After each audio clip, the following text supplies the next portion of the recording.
sa venue nous inspire.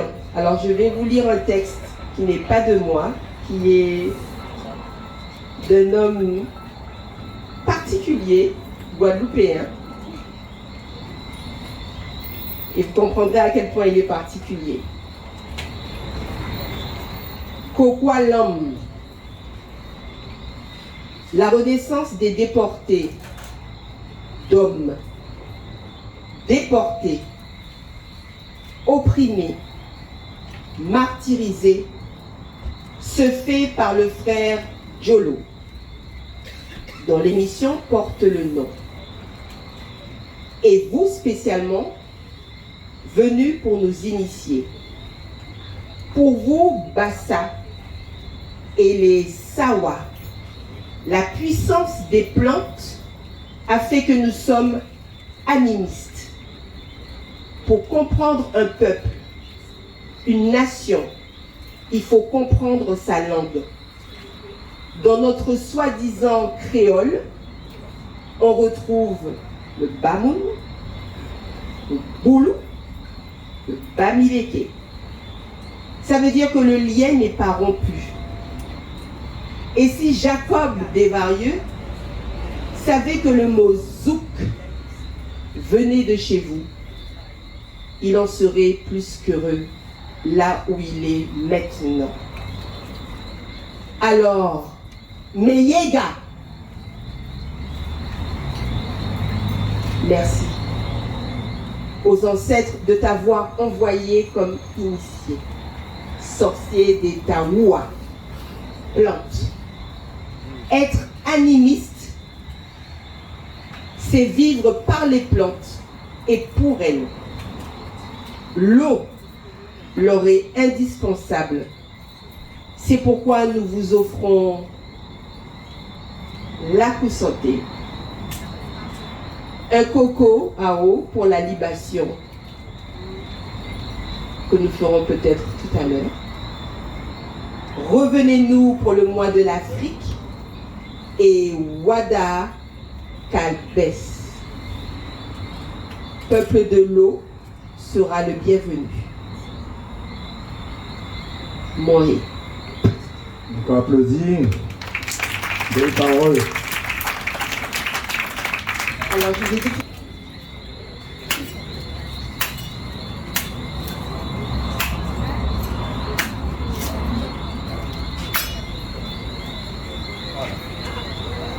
Merci.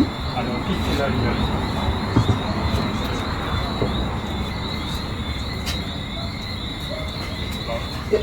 Oula.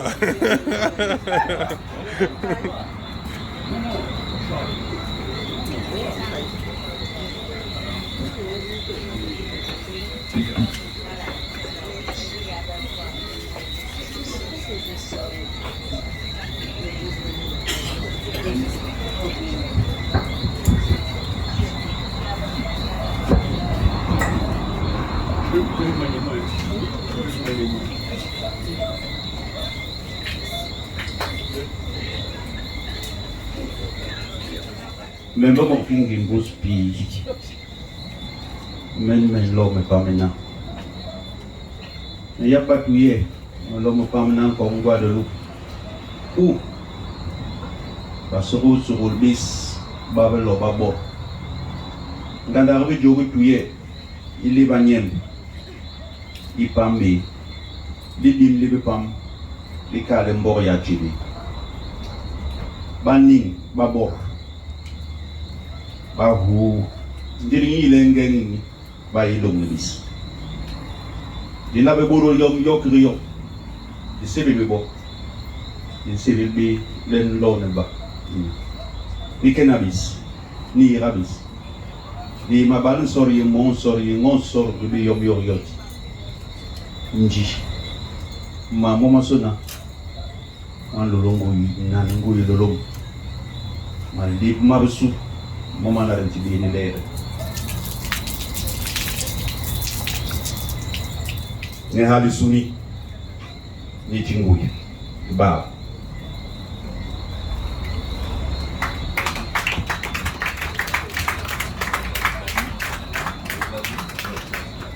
Bon, bonsoir à tout le monde.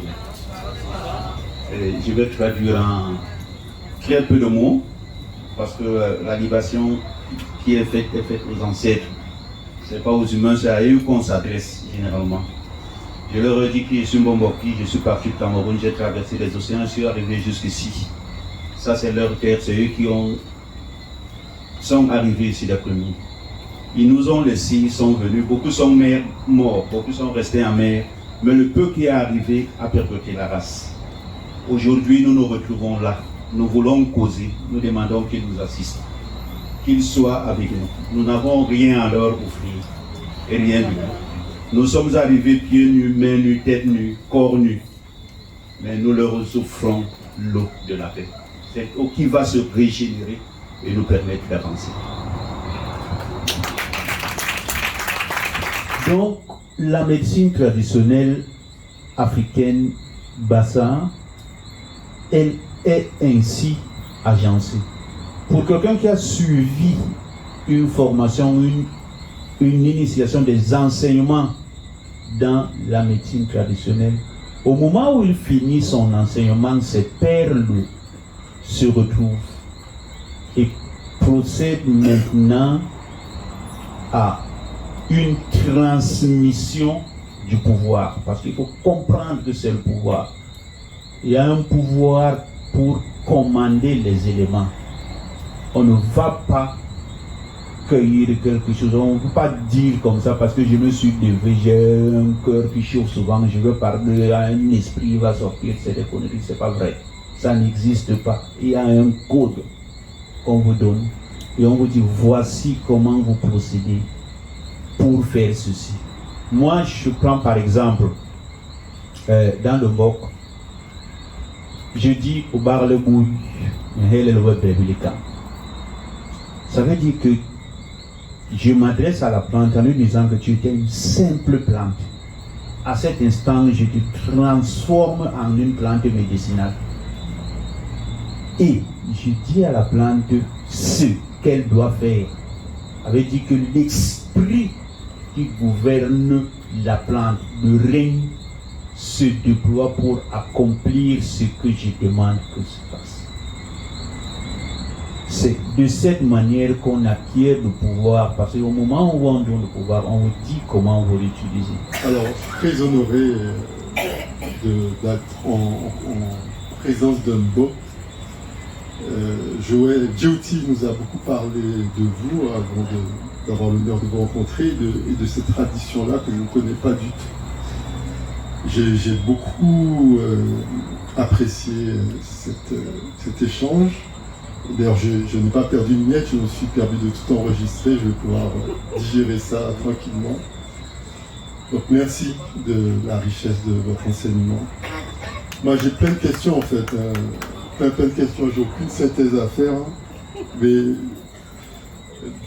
dans notre famille, je ne dirais pas de qui il s'agit, mais on avait une arrière-grand-mère qui soignait. Je ne sais pas tout ce qu'elle faisait, mais en interrogeant ma grand-mère, je sais que lorsqu'elle voulait soigner quelqu'un, si par exemple la personne souffrait de la jambe, elle frottait sa jambe à elle contre la dame partait et elle faisait son rituel sur elle. Et la personne après était guérie. Alors c'est une méthode de transfert. J'ai pu comprendre qu'on faisait la même chose avec le poulet. J'aimerais savoir, si vous pouvez nous dire un mot, quel procédé elle utilisait pour faire ça. C'est la première chose. Deuxièmement, dans certaines traditions en Afrique, il y a des interdits alimentaires. Alors quel rôle ces interdits ont dans la tradition Bassa? Et est-ce qu'on peut subir les affres de la rupture, du non-respect de ces interdits si on ne les connaît pas, puisque beaucoup d'entre nous ne connaissent pas leurs interdits, et en subir les conséquences. Voilà, c'est juste les questions que j'avais. Merci. Les interdits, il y en a. Ça dépend. En pays Bassa, il y en a énormément. Énormément. Ça dépend des personnes, ça dépend des rituels, ça dépend des initiations. Je vais prendre quelques interdits alimentaires. qui concerne beaucoup plus la femme en Pays Bassa. Parce qu'ils se sont empressés à un moment à dire que non, les hommes, parce qu'ils comprennent que cette viande-là est plus succulente, ils ne veulent pas que nous on la mange, on ne fait pas ceci, on ne fait pas cela.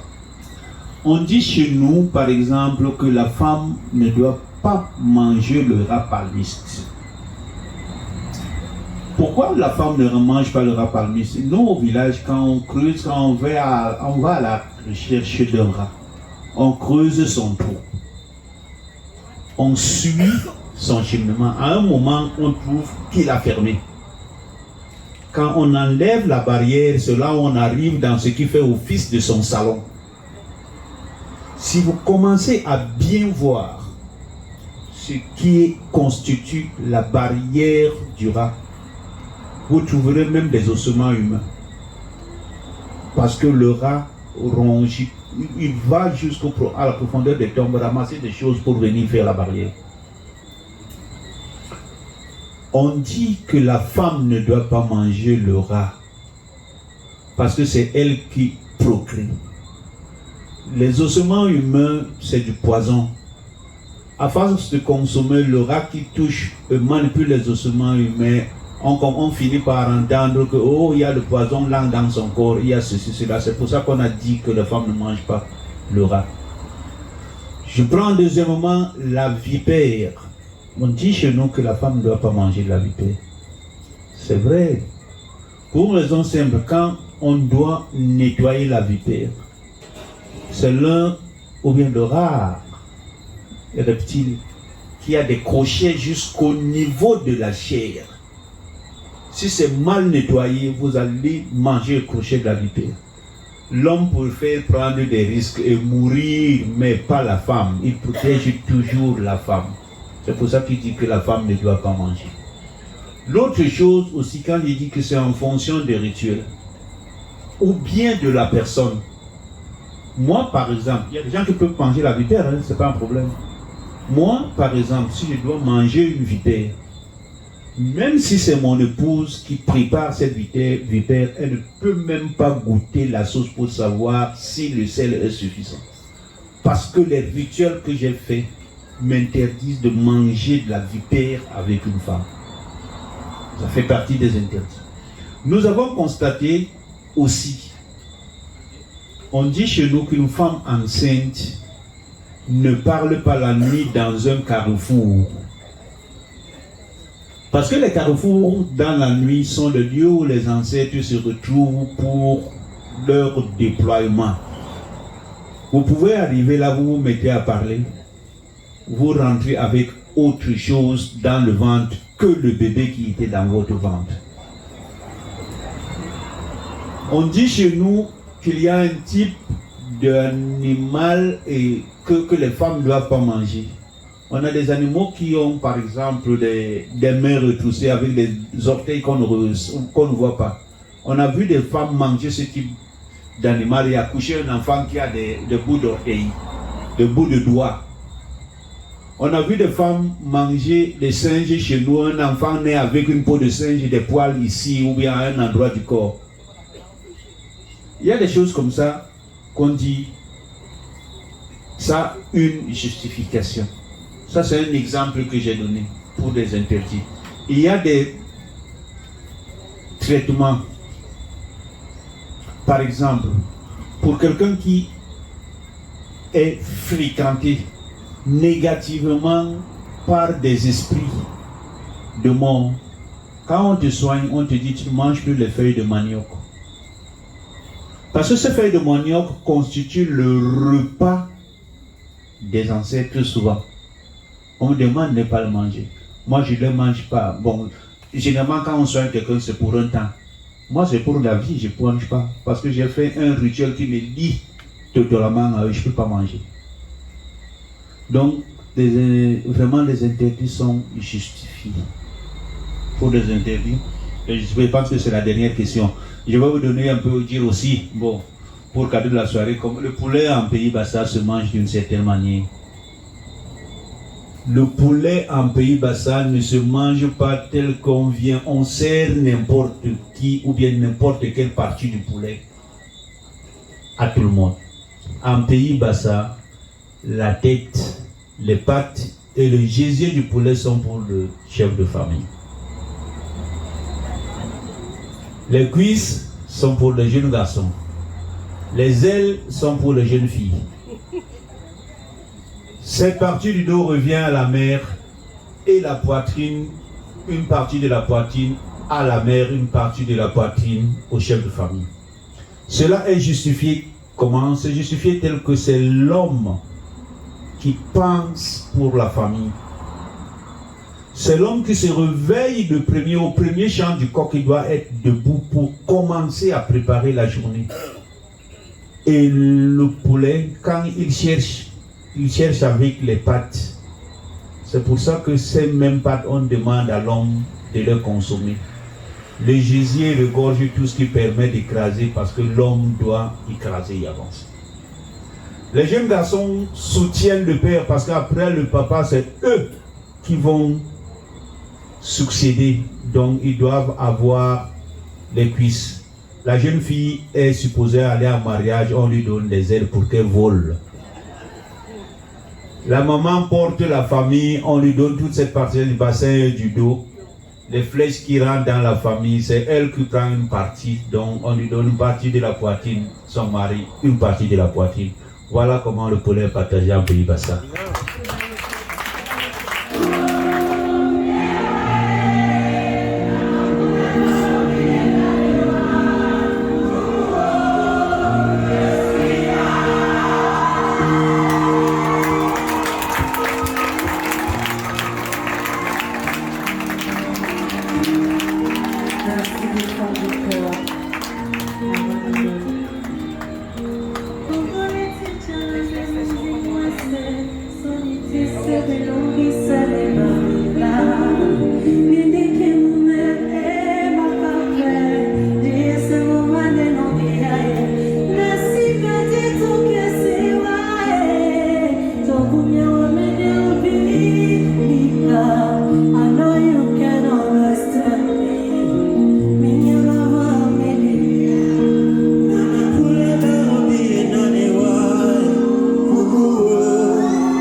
Merci pour ce morceau de Charlot Dipanda que je connais bien, que j'aime bien.